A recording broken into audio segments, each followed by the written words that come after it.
parehas ang laban. Hindi mabuti na isa lang ang tatargetin mo. Isama mo lahat yung 400 para sa ganon, walang personalan.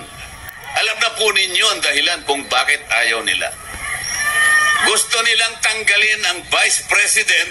Interesado sila na mawala ang Vice President sapagkat siya lamang ang makakalaban nila sa susunod na presidential election. Nakakita na naman ako ng napakaraming tao na kapag tinitingnan mo yung mga muka, nasasalamin ko din ang nilalaman ng kanilang puso. Tapat na tapat. Malayong malayo sa mga kasama ko sa House of Representatives. Doon.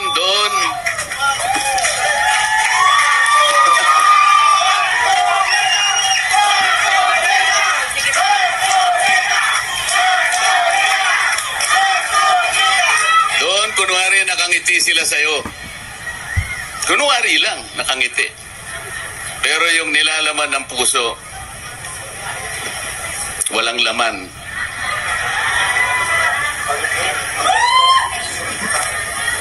Kasi po, sinasabi ko sa kanila,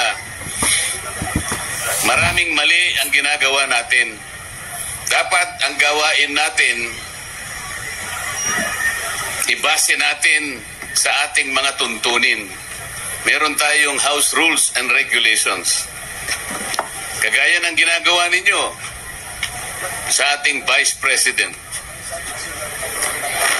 Ang ating Vice President ay ibinoto ng mahigit na 32 million Pilipinos. Inimpeach nila yung Vice President. Walang basihan ang impeachment. Bakit po?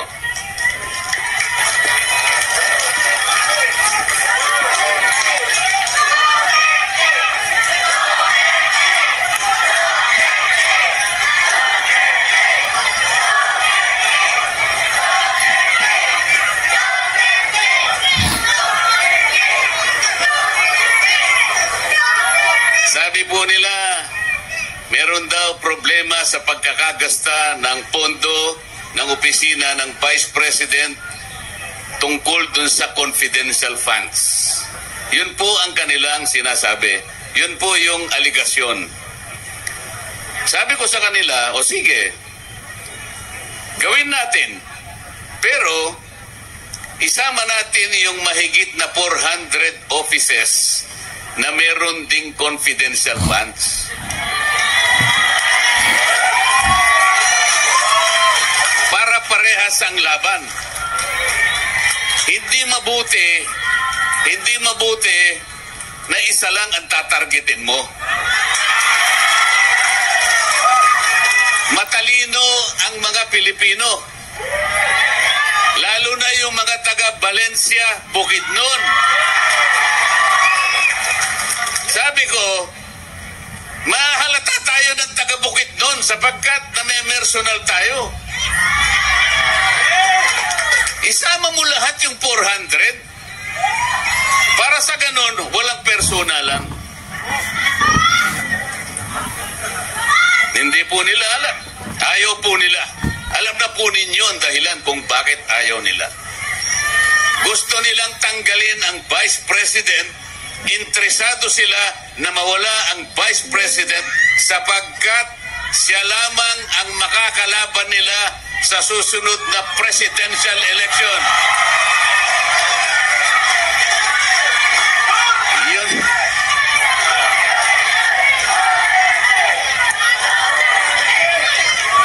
Akala naman nila, maloloko nila yung taga Valencia, Bukidnon.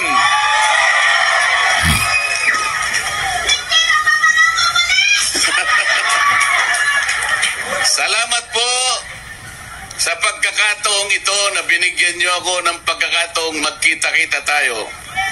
Alam ko po ang karamihan, kung hindi man lahat, ay miyembro ng kaibigan Brotherhood Christian Association Inc.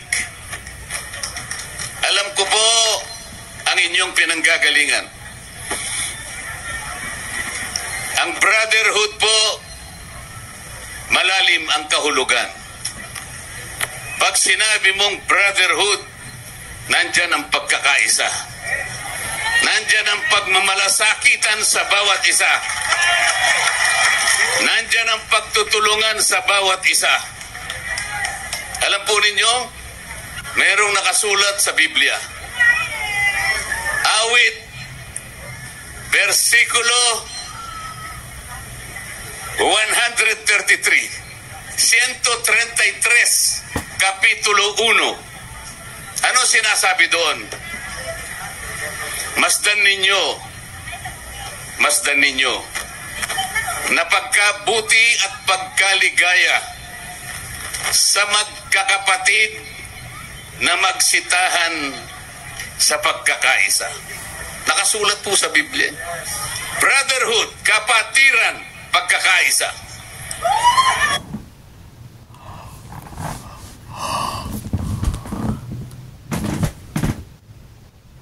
Yan po ang kailangan ng bansa para umunlad ang Pilipinas. Hindi kaguluhan. Kaya gusto kong pumunta dito sa Valencia kahit malayo sa aking pinanggalingan. Sapagkat dito makikita natin ang kahulugan ng pagkakaisa, ng pagmamahalan at pag-iibigan sa bawat isang Pilipino. Hindi kagaya ng gustong mangyari ng aming leader sa House of Representatives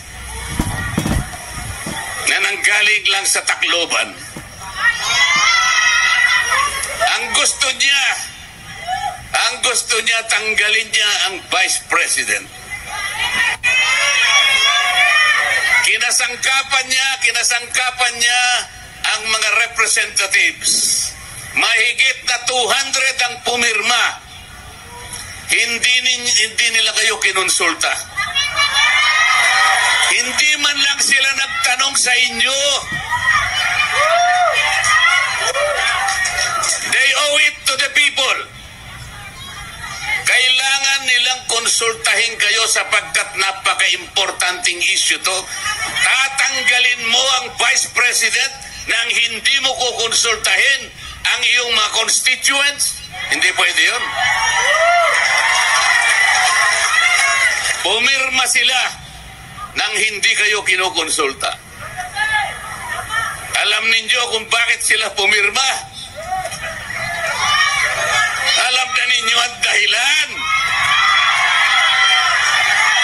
Matalino ang taga Valencia Bukidnon.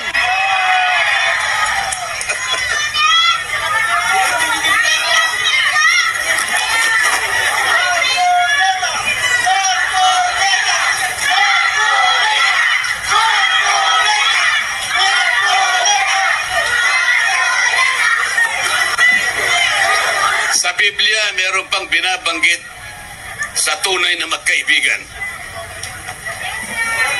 Alam ni Pastor Dan ito.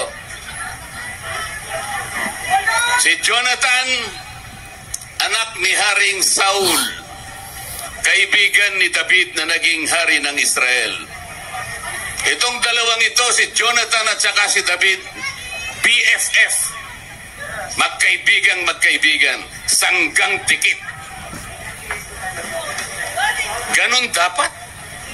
Ayos. Ganon dapat tayong Pilipino, nagmamalasakitan. Alam nyo, nung mamatay si Jonathan sa labanan, umiyak si David. Yung anak ni Jonathan, kinupkup niya. Ganon ang pagkakaibigan. Dapat sana pumunta rito yung aking mga kasama sa House of Representatives para makita nila ang tunay na kahulugan kung ano ang kaibigan at kung ano ang brotherhood. Darating na naman po ang eleksyon. Lalapit na naman sila sa inyo. Lalapit na naman po sila sa inyo. Dala-dala po yung AX. Yung AKAP. Yung tupad.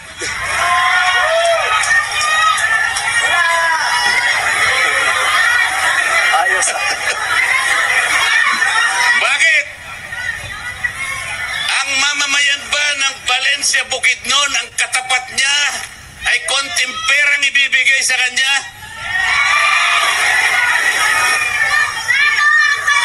Kaya bang tapatan yung dignidad at karangalan ng mamamayan ng Valencia Bukidnon?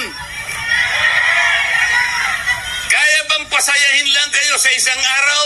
Pagkatapos yung lahat ng araw, malungkot na kayong lahat. This is not how to govern the country. Hindi ito in governance.